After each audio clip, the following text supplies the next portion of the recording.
Welcome to Inktober the 10th. It is wonderful to see all of your smiling faces today. Today, the 10th, the prompt is hope. And I can't think of anything more hope-giving than the cross. I know that some of my viewers are religious and some of my viewers are not religious, and some of you are going to see that I'm drawing a cross and that I'm talking about Jesus and Christianity, and you're going to run away thinking, oh gosh, I don't want to hear any of that. And I know that there are going to be some of you who see that I'm drawing a cross and I'm talking about Christianity, and you have the opposite reaction. You think, yeah, see, this is what I'm talking about. And then I know there's going to be some people in the middle, some people who are kind of ambivalent and are like, yeah, whatever, it's whatever. And to be 100% honest, right now, I'm not so concerned with what anyone else's response is going to be, one way or the other, or in the middle. Because ultimately, this is where I find my hope. And I'm not trying to bash the Bible over anybody's head in this video. I'm not trying to force other people and say, you have to believe what I believe. I'm just trying to give my experience, my thoughts on why the cross is the perfect symbol of hope, especially in a day and time when people are so divided. Because the cross doesn't just represent Jesus. The cross represents self-sacrifice, right? That's what the message of Jesus is really all about. Self-sacrifice. It's not about hating the people who disbelieve. It's not about telling people they're going to hell if they don't believe. It's not about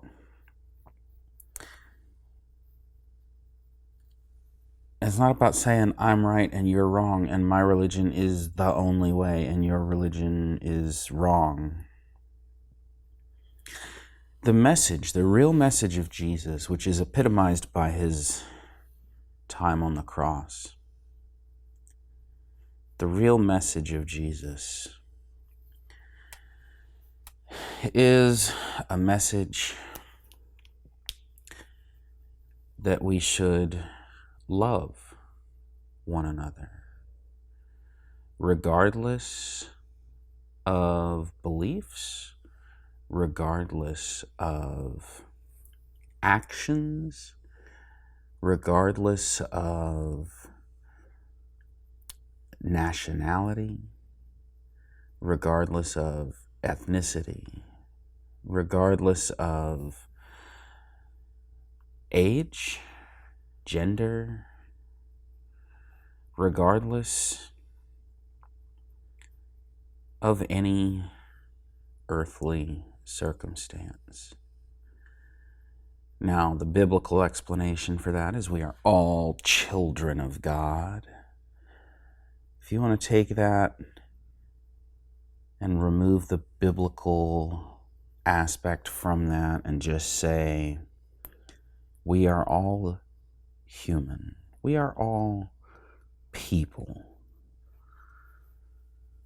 And even if it seems like we don't have anything else in common, there are days when you're interacting with a person who's on the opposite political side of the spectrum as you are, and it seems like, wow, this person and I, we have nothing in common, period, at all. And then there are times where you're interacting with somebody in your own family, and it seems like, wow, I don't even know this person.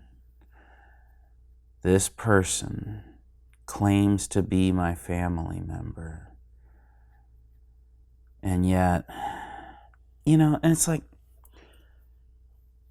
if we just take a minute to get out of our own heads,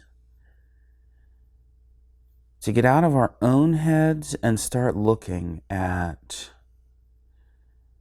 the world around us, the people around us, and their needs, right? Jesus put aside his own needs, his own desires, his own interests,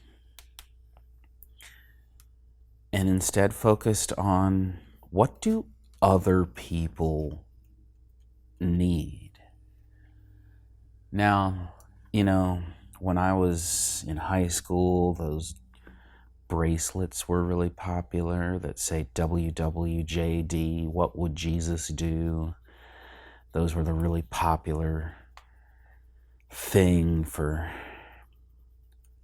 Christian kids to wear. And in most cases, the people who were wearing them were really using them as a publicity thing to show, see, I'm a Christian, I wear the bracelet, and that's totally not what Jesus would do. I mean, when people asked Jesus, who are you?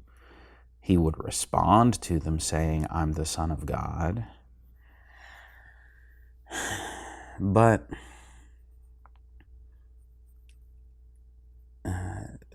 if you read the New Testament, if you actually read it, Jesus wasn't all about walking around just showing off, saying, look at me, look at how good I am, see how close to God I am. That's not what he did. What he did is he walked around telling parables, telling stories about other people and the godly acts they were engaged in. Telling stories about a father forgiving his son for his misdeeds. Telling stories about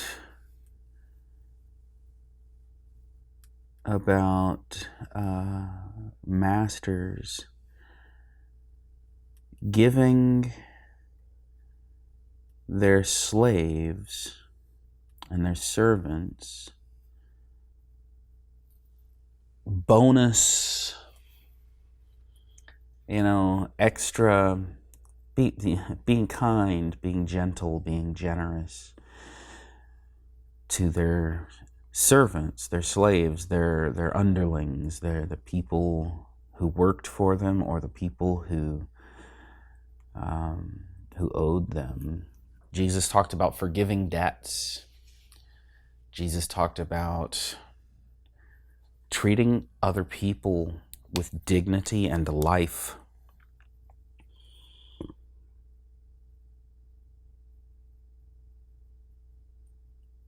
And so those WWJD bracelets that kids wore when I was in high school, they always annoyed me. I mean, at that time, I was really new to the whole who is Jesus kind of thing. And it really annoyed me that people were using that as a status symbol.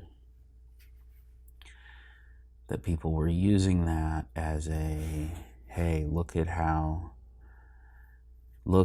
righteous I can be, kind of a symbol. Jesus didn't show off his righteousness. He just cared about people. Genuinely cared about other people and wanted to do everything in his power to give what he could to people in need. And, you know, if I really want to ask myself, what would Jesus do? If I really want to wear those letters, WWJD, if I really want to tell that story, that's a story of hope. Jesus came into the world in a time when people were losing hope. People were finding ways to be mad at each other, finding ways to hate their neighbors.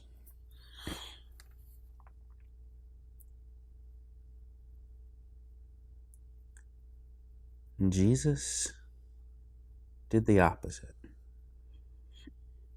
He went out of his way to find ways to come close to his neighbors, even if they were flawed human beings, even if they disagreed, even if they weren't perfect humans.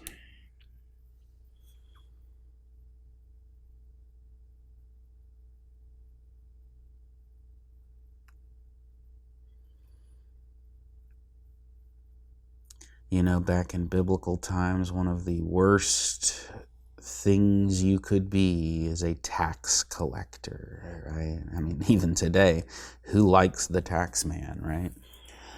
But Jesus chose tax collectors to be his friends and his disciples.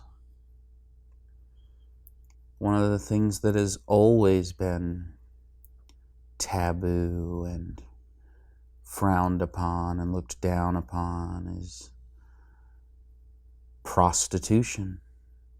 People who sell their own bodies. And Jesus chose people in that line of work to be some of his closest confidants. People of all walks of life. Jesus chose sinners.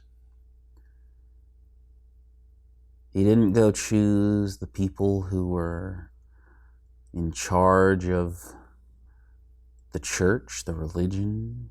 He didn't go choose the Pharisees and the Sadducees to be his disciples. He didn't go choose the people who had already learned everything about God and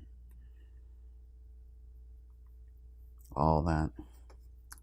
He chose people like you and me, people who are imperfect, people who are flawed, people who might come from a sordid past or might be making sordid decisions on a daily basis.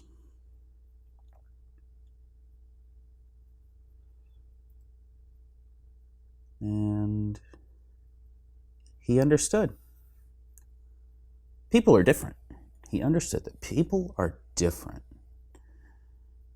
And that expecting two people to be the same is just asinine. It's incredibly silly. ridiculous to expect two people to be the same, to do the same, to think the same. No two people are the same. No two people.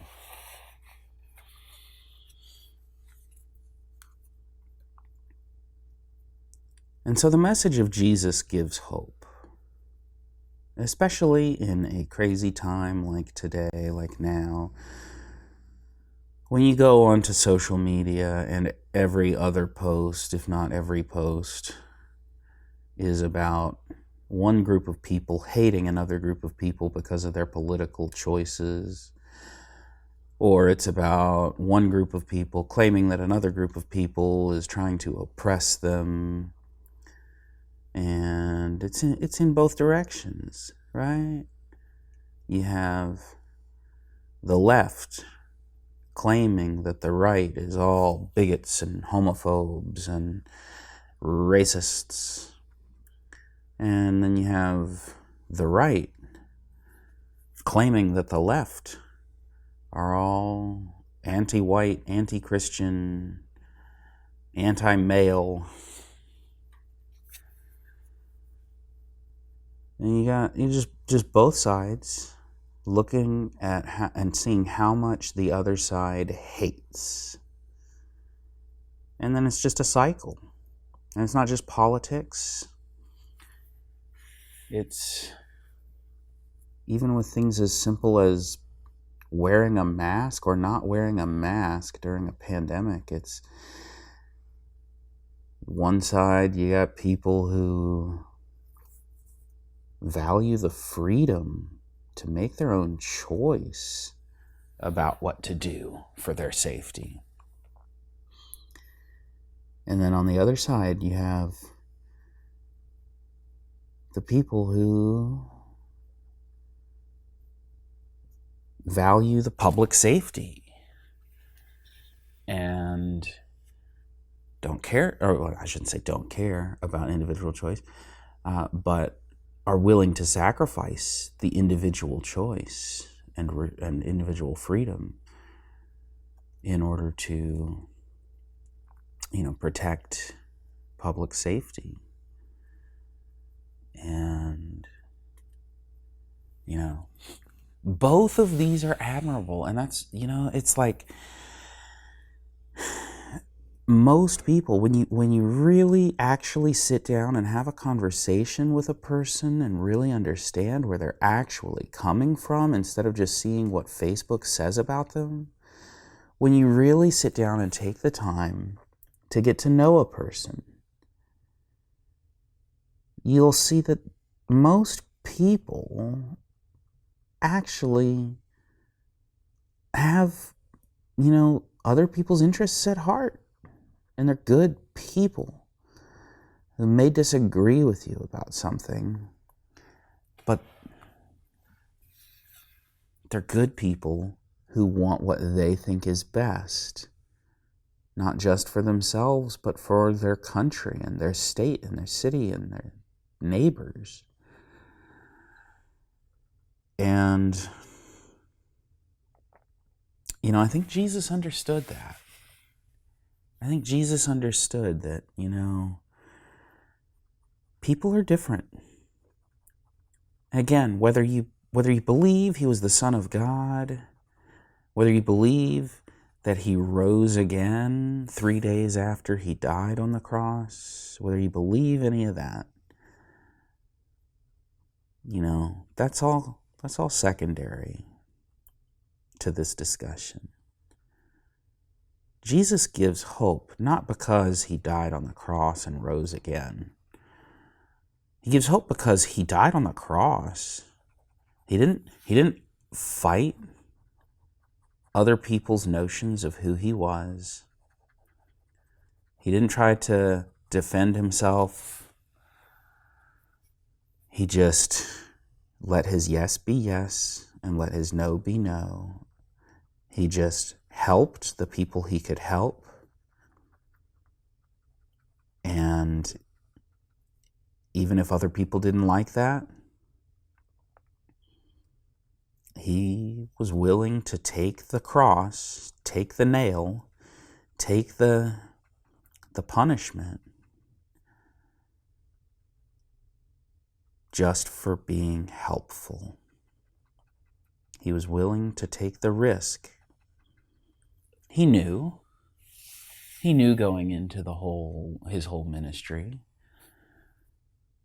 that his actions would not be appreciated by the people in charge.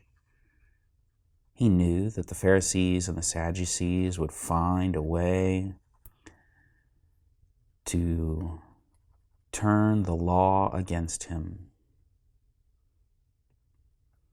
because he was preaching things that were very different from what the Sadducees and the Pharisees believed and from what they preached.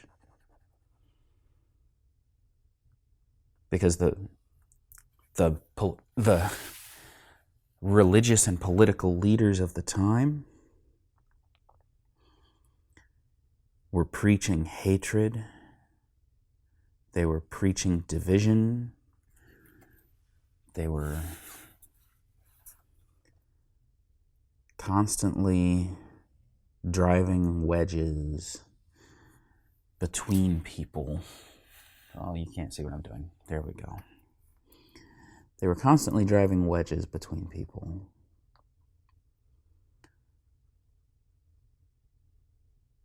But Jesus was constantly trying to bring people together. And that's why I think that the cross is a good symbol of hope, regardless of your religious beliefs, regardless of where you stand with the issue of the resurrection and other miraculous,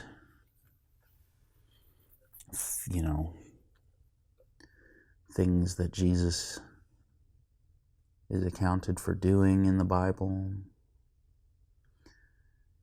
Even if you just take the Bible as just a story, even if you remove it from its historical context and remove it from its religious context, even if all you do is take it as a story,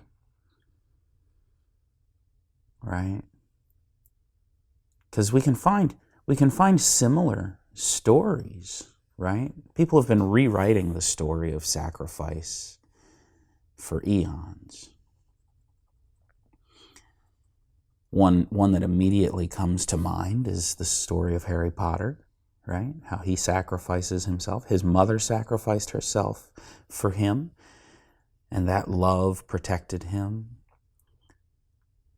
And then Harry sacrificed himself, and his love protected everyone else, right? It's the same story, right? It's the story of love. It's the story of self-sacrifice for other beings, other people. It's the story of bringing hope.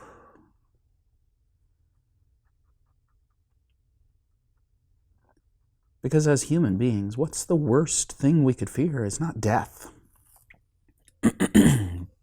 Being dead is not the thing we fear the most. Ask any person you know. Would you rather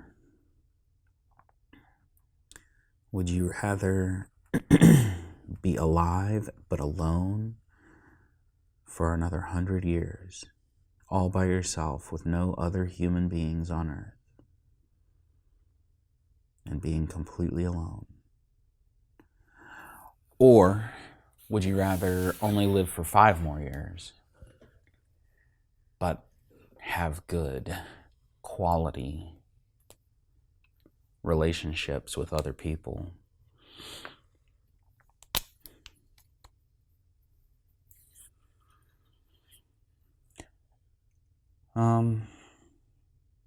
Sure, I think that some people might answer that in different ways. But when you really, really sit down and consider it, when you really consider that question,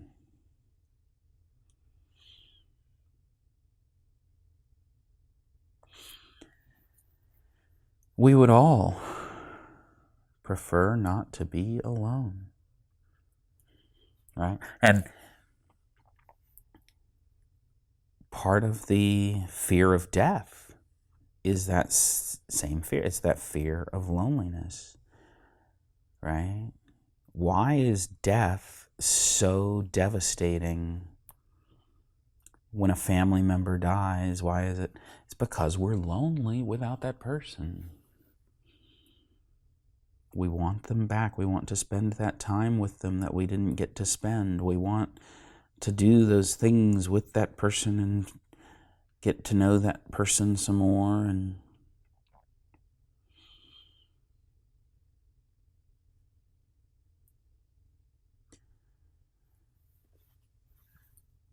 again, with the cross, even if you cut out all the religious context, even if you cut out all of the political context, even if you cut out the historical context,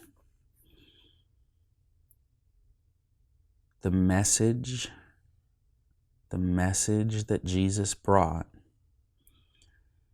was a message of coming together, a message of loving one another, a message of caring and providing for one another, a message that all men, all women, all creatures on earth, all people in particular, all of God's children, as the Bible would put it, all of God's children deserve to be cared for and cared about. The sick, the infirm, the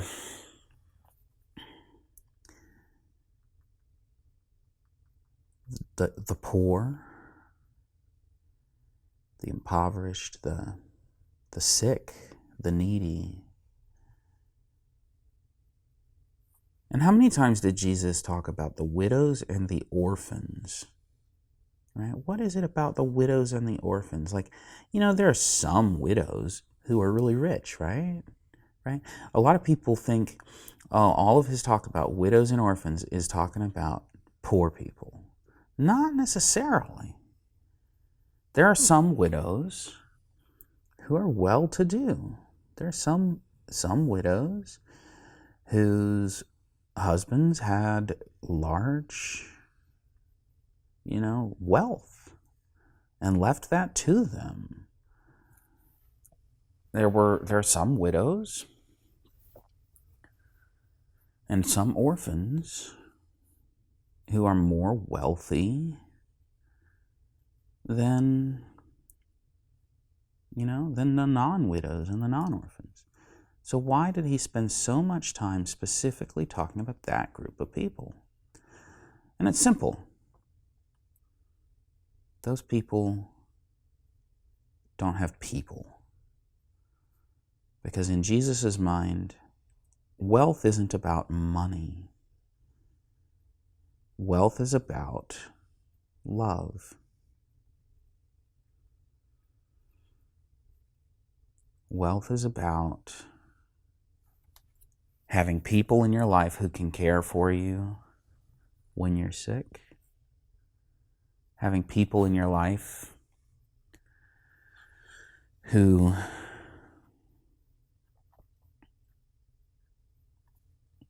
can talk to you when you're lonely.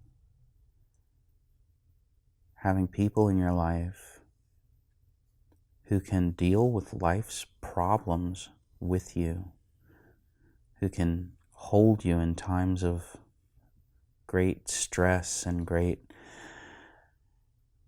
strife, and who can rejoice with you in times of great sorrow. No, I just said that wrong. Rejoice with you in times of great joy and great peace. And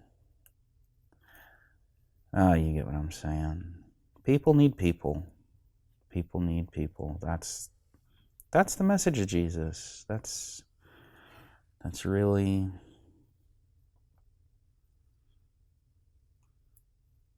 the message that he brought to this world. Now, was he the first person to bring that message to the world? No, maybe not. But his message carries on in ways that other previous attempts at that message have failed. The Bible is the best-selling book of all time, period, bar none. And I would say that's entirely because it's a book, it's a message that all people can get behind. Again, even if you put aside the religious connotations, even if you put aside this idea of, you have to believe or you're going to hell, even if you put all that aside, the message of Jesus is a message of hope. And speaking of hope, I hope that you have enjoyed this Inktober video. I hope that maybe my message, my relaying of Christ's message, has brought some hope to you. I hope that this will bring you a little bit of peace on this Inktober the 10th of 2020. I look forward to seeing you tomorrow and the rest of the month.